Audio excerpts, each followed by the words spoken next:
Hi guys, welcome back sa ating YouTube channel mga katropa. Isa na namang kwentuhan, usapang negosyo at payaman mga katropa. Ayan, so 2026 talagang lahat gustong umasenso, lahat gustong mag-start ng negosyo, pero marami ring nahihilig ngayon mga katropa sa pagnenegosyo ng mga agribusiness, lalong-lalo na yung mga integrated farming, yung meron kang alagang hayop, and meron kang mga pananim. And lahat naman ng Pilipino siguro nangangarap, gusto nila magkaroon sila ng sariling farm.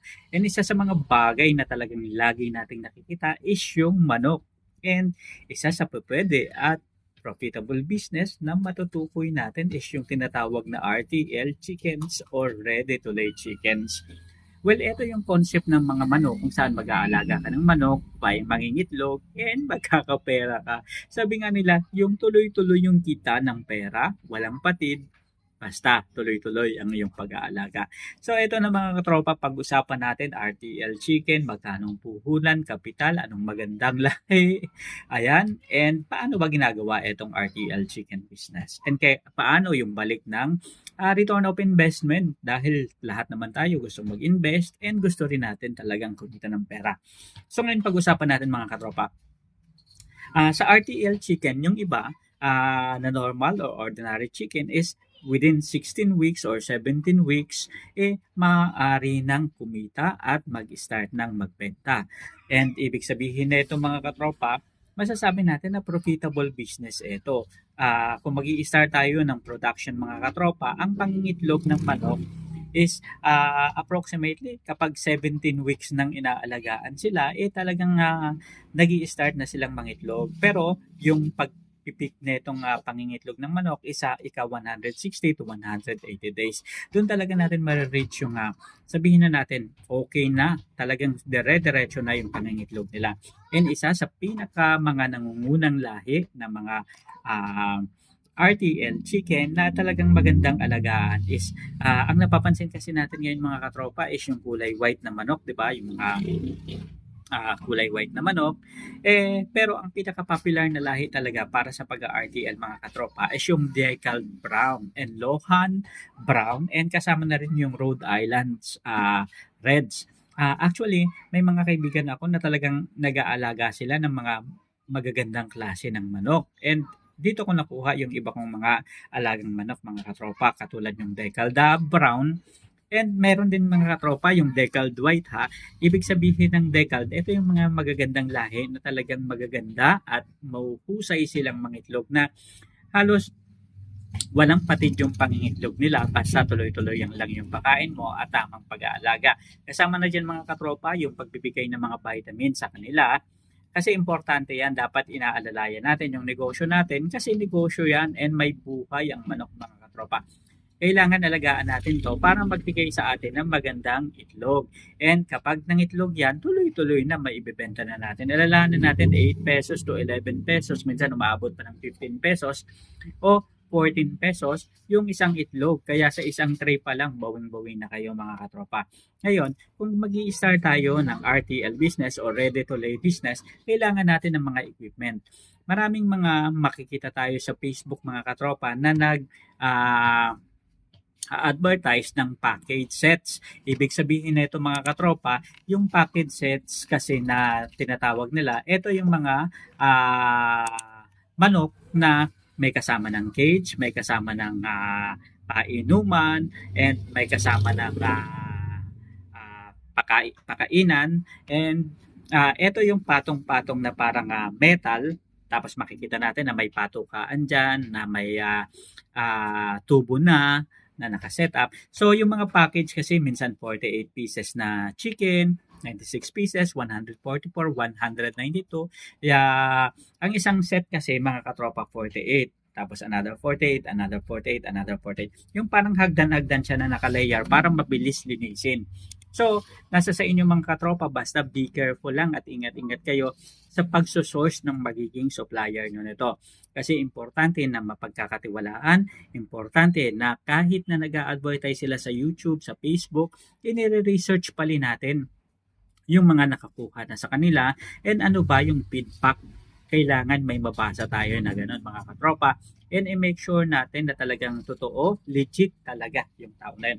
And huwag tayong basta-basta magbibigay at magtitiwala ng ating mga kaperahan. Kasi sa pagnenegosyo, laging may kaakibat, kagastusin. And yung pera natin, yung budget natin, hindi natin yan basta-basta kinita mga katropa. Alalahanin natin, pinag-ipunan natin at pinagsikapan yan. Kaya dapat hindi tayo madenggoy ng mga manluloko. Ayan. So, eto na mga katropa. Sa bibili ng mga package, ingat-ingat lang kayo. Be very careful and i-make sure ninyo na i-research ninyo kung sino ba yung binibilan ninyo and talagang mapagkakatiwalaan. And yung mga package nga na sinasabi ko is yung package ng 48, 96, and pataas ng pataas. Depende kung ilang layer yung gusto ninyo mga katropa. The more na mas marami, the more na mas magiging profitable ang business ninyo. And sa management mga katropa, kailangan na yung balance ng diet sa pagpapakain sa ating manok and proper housing. Kasi importante na malinis yung housing para hindi tayo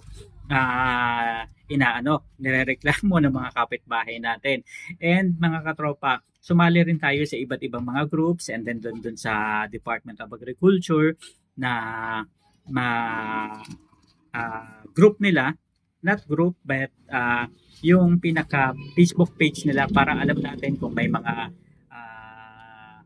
bagong information ba na related tungkol dito and paano ba makapagpa-register sa tinatawag na Department of Agriculture Insurance para sa ating mga manok, para in case na may mga bagyo, may mga sakuna, hindi tayo nai-stress mga katropa.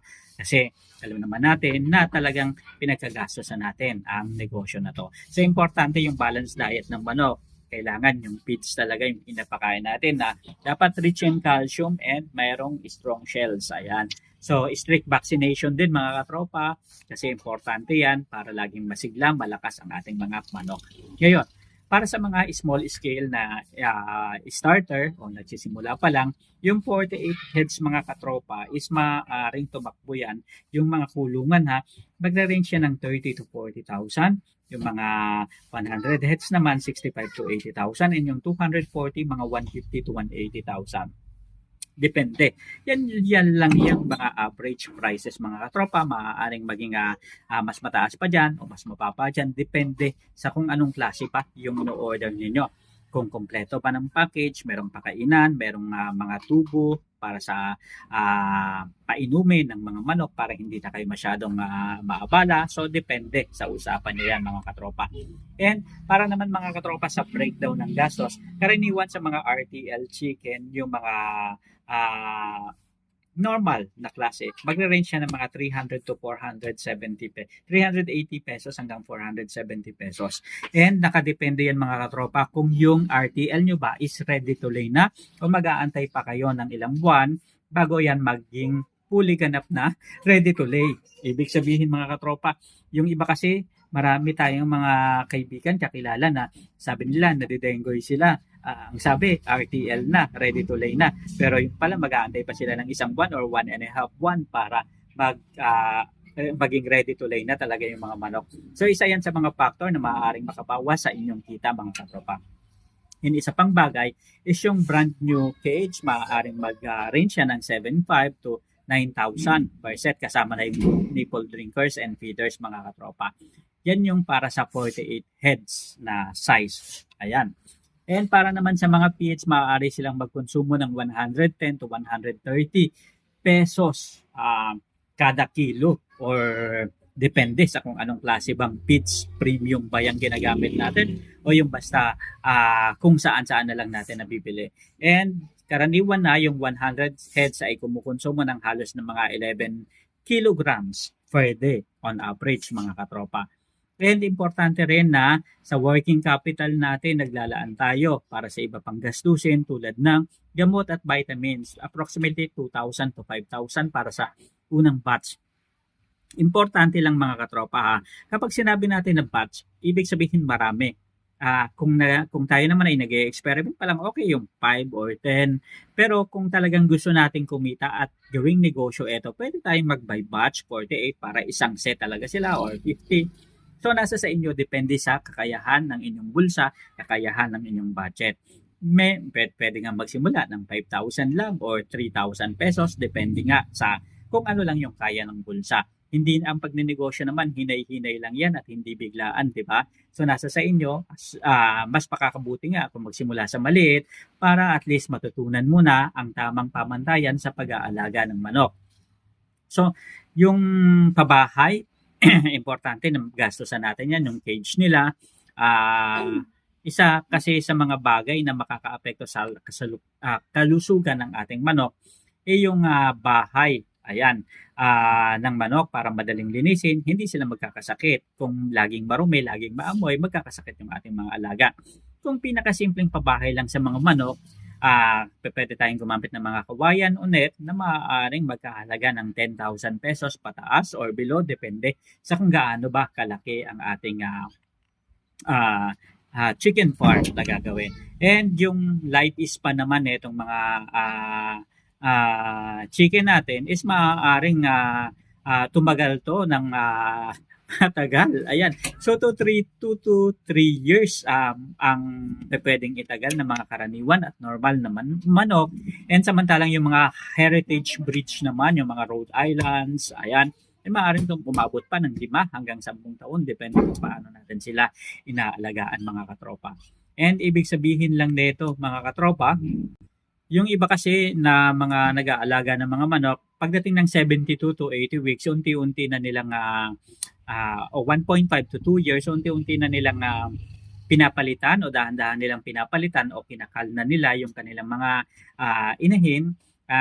Kasi ang pagpipik talaga within 25 to 40 weeks, pero yung mga magagandang klase, mga katropa, talagang umaabot pa yan ng mas mahabang panahon. Pero yung iba, okay na sila sa 1.5 to 2 years kasi siguro nakuha na nila yung return of investment and kumita na rin sila, mga katropa. And gusto kasi nila yung dire-diretso yung production. And anyway, yung manok naman is maaari nating ipagbili. Alalahanin natin na mahal ang kilo ng mga manok ngayon, and usually nagre-range na yan ng minsan 4 kilo to 5 kilos ang bawat isang manok kapag nasa peak na talaga at ikakal na natin, mga katropa. Minsan 3 kilos, ayan, to 5 kilos, depende sa kung gaano kalaki ba yung mga manok na inaalagaan. Pero on average, umaabot yan ng mga 3 kilos, mga katropa. Ayan. So, paano ba tayo kikita dito? Kikita tayo kung ang itlog ay dire-diretso, maaaring nating ibenta ito sa merkado o maaaring may kumuha sa atin o may suki na tayong binapagsakan. Importante na kapag nag-start tayo ng RTL Chicken, alam na natin, mga katropa, kung sino yung babagsakan natin, kanino natin ibibenta at kanino natin ibibenta. By the way, marami namang kumukuha at maaaring pwedeng supplyan. Kahit sa bahay nyo pa lang, nakakakonsumo na ng ilang itlog sa isang linggo at isang buwan, dun pa lang talagang sulit na mga katropa. Ngayon, ang return of investment nitong projection sa 100 heads chicken na maaaring magkaroon ng initial capital sa